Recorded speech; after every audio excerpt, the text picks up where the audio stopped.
سی مزر کی بہت اپنے سمت لیکن مجھے سی مزر نے کھینچا مجھے سی مزر نے کھینچا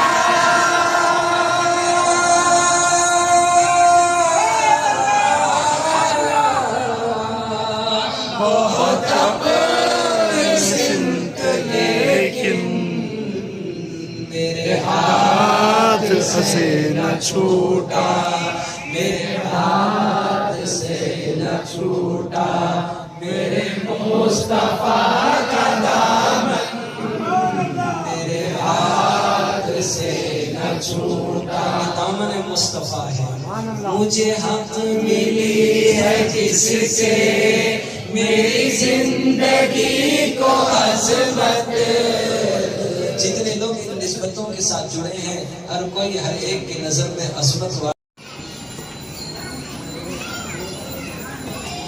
الحمد لله نحمده ونستعينه ونستغفره ونؤمن به ونتوكل عليه ونعوذ بالله من شرور انفسنا ومن سيئات اعمالنا ومن يهده الله فلا مضل له ومن يضلله فلا هادي له ونشهد ان لا اله الا الله وحده لا شريك له ونشهد ان محمدا عبده ورسوله صلى الله عليه وعلى اله واصحابه وازواجه وذرياته واهل بيته اجمعين ومن تبعهم باحسان إلى يوم الدين أما بعد فقد قال الله تبارك وتعالى أعوذ بالله من الشيطان الرجيم بسم الله الرحمن الرحيم يا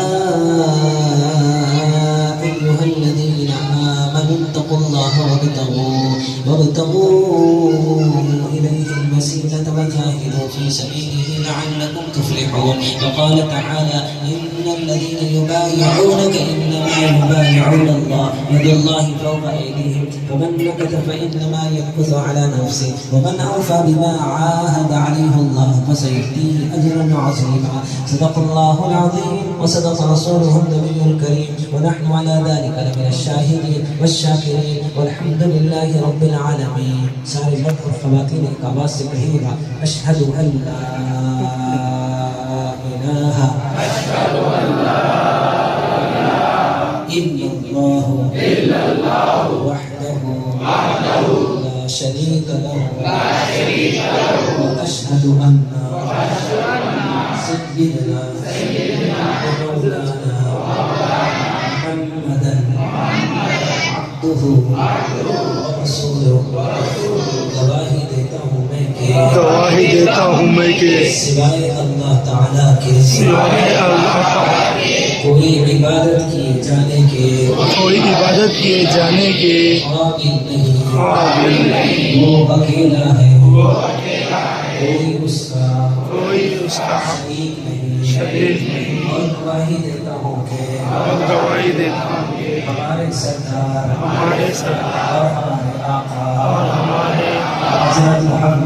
حضرت محمد مصطفیٰ صلی اللہ علیہ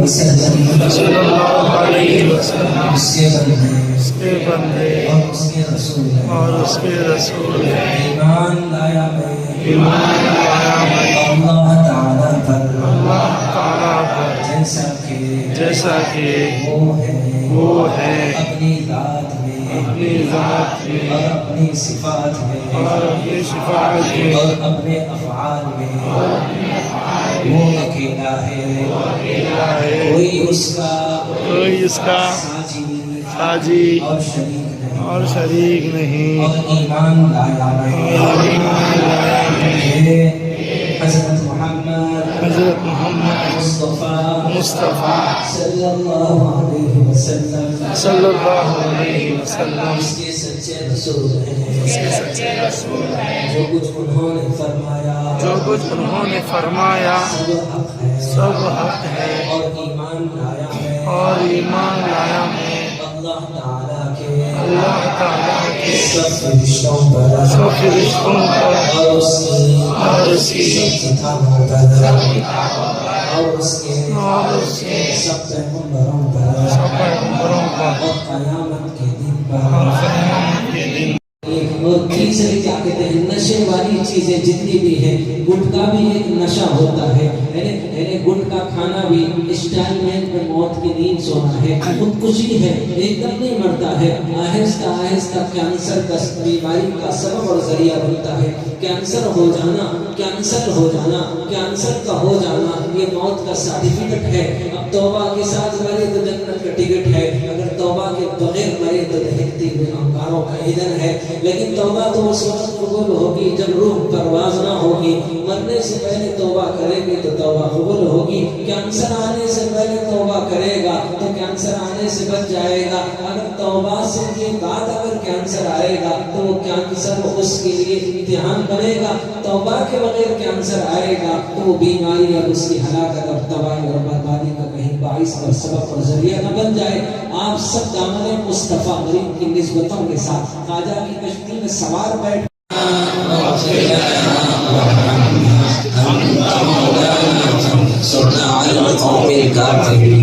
اے اللہ ہمارے گناہوں کو معاف فرمائے، اے اللہ ہمارے خطاؤں کو معاف فرمائے، اے اللہ ہمارے تمام صغیرہ و کبیرہ گناہوں کو معاف فرمائے۔ اے اللہ ہم بے شک گناہگار ہیں، خطا کار ہیں، سیاہ کار ہیں۔ رب کریم جیسے تیسے ہیں اللہ آپ کے بندے ہیں، آپ کے محبوب مصطفیٰ صلی اللہ علیہ وسلم کے امتی ہیں۔ اے اللہ ہماری لغزشوں کو، تانیوں کو، تمام صغیرہ اور کبیرہ گناہوں کو معاف فرمائیے۔ اے اللہ ہمارے اوپر نظر نہیں، اپنے رحمت والے نبی پر نظر ڈال دیجیے۔ اے اللہ ہمارا سراپا گناہوں میں ڈوبا ہوا ہے، اے اللہ وجود میں کوئی حصہ نہیں جہاں پر گناہوں کے داغ لگے ہیں۔ اے اللہ پھر بھی آپ کے نبی کے ہم گناہگار امتی ہیں۔ اے اللہ اپنے حبیب پاک صلی اللہ علیہ وسلم کے صدقے میں جس کے چہرے کو آپ نے والضحیٰ کہا، جس کی زلفوں کو آپ نے واللیل کہا، جس کی رحمت کو آپ نے کیا کہتے ہیں رحمت سے محبت سے بھر دیا۔ آپ نے کہا کہ میرے نبی آپ کے پاس بڑے بڑے مجرم گناہگار آ کے تب توبہ کرتے ہیں، آپ انہیں معاف کرتے ہیں۔ آپ نے کہا کہ میرے حبیب اپنے امت کو خوشخبری سنا دینا کہ آپ کا رب بھی بڑا معاف کرنے والا ہے۔ اے اللہ آج وہ حبیب کے صدقے میں ہم سب کے سب گناہگار ہاتھ اٹھائے ہوئے اپنے گناہوں سے توبہ کرتے ہیں۔ اے اللہ ہمارے گناہوں کو معاف فرمائیے، ہماری خطاؤں کو معاف فرمائیے، ہماری لغزشوں کو معاف فرمائیے، ہمارے تمام صغیرہ اور کبیرہ گناہوں کو معاف فرمائیے۔ اے اللہ دن کے اجالے میں رات کے اندھیرے میں ہم نے گناہ کیے، اے اللہ جن کے گناہ زمین سے آسمان کی بلندی تک ہو، آپ نے کہا ایک مرتبہ توبہ کرتے میں معاف کر دوں گا۔ اے اللہ ہم سب وہ سارے گناہوں کا بوجھ لیے ہوئے نبی کا واسطہ لیے آپ کی عدالت میں بیٹھے ہیں، آپ کے گھر میں بیٹھے ہیں، آپ سے آپ کی طلب میں بیٹھے ہیں، آپ سے آپ کا قرب چاہتے ہیں۔ اے اللہ ہمیں اپنا قرب عطا فرمائیے۔ اے اللہ آنے والے جو دن عید کے ہیں جس میں قربانی آپ نے ہمارے اوپر واجب کی ہے، اے اللہ ان قربانیوں کو جو ٹوٹے پھوٹے ہیں اے اللہ اپنے بارگاہ میں اے اللہ قبول اور مقبول فرمائیے، ہمیں اپنے رضا عطا فرمائیے، ہمیں اپنے خوشنودی عطا فرمائیے۔ اے اللہ ہم سب کو اپنے رحمت کے چادر میں لپیٹ لیجئے۔ اے اللہ ہم سب سے راضی ہو جائیے، ہم سب کے تمام صغیرہ اور کبیرہ گناہوں کو معاف فرمائیے، ہمارے دل کے اندھیرے کو روشنی میں بدل دیجئے، دل کی ویرانی کو آبادی میں بدل دیجئے، دل کو معرفت کا گھر بنا دیجئے، محبت کا گھر بنا دیجئے، اپنے انوار و برکات کی تجلیات سے ہمارے قلوب کو اللہ پر نور کر دیجئے، ہمارے قلوب میں اپنی معرفت بٹھا دیجئے۔ تیرے سوا معبود حقیقی کوئی نہیں ہے، کوئی نہیں، تیرے سوا مقصود حقیقی کوئی نہیں ہے، کوئی نہیں، تیرے سوا موجود حقیقی کوئی نہیں ہے، کوئی نہیں، تیرے سوا تیری سب کو بھلا دو کوئی نہ مجھ کو یاد رہے، تجھ پر سب گھر بار مٹا دو خانہ دل آباد رہے، سب خوشیوں کو آگ لگا دو غم سے تیرے دل شاد رہے، سب کو نظر سے اپنی گرا دو، سب کو نظر سے اپنی گرا دو، تجھ سے فقط فریاد رہے، جب تک قلب رہے پہلو میں، جب تک تن میں جان رہے، لب پہ تیرا ہی نام رہے اور دل میں تیرا ہی دھیان رہے، جذب میں پرہ ہوش رہے اور عقل میری حیران رہے، جذب میں پرہ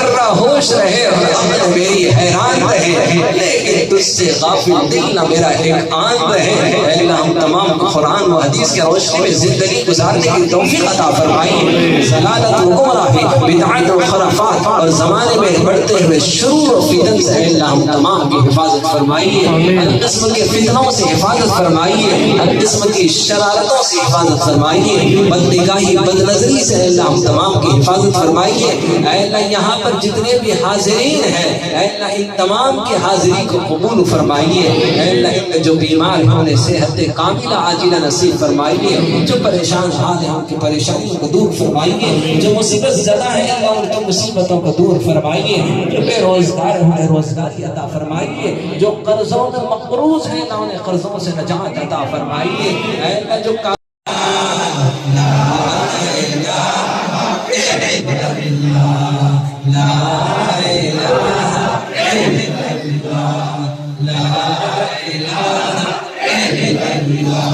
دل پہ کلمے کی ضرب لگا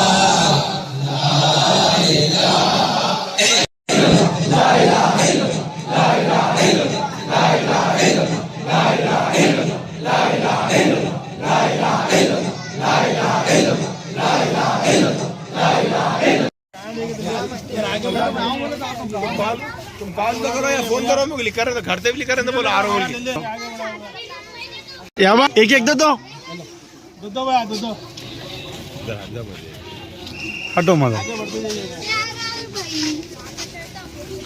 بھائی لیتے جائیے سائڈ میں ہوتے جائیے بھیا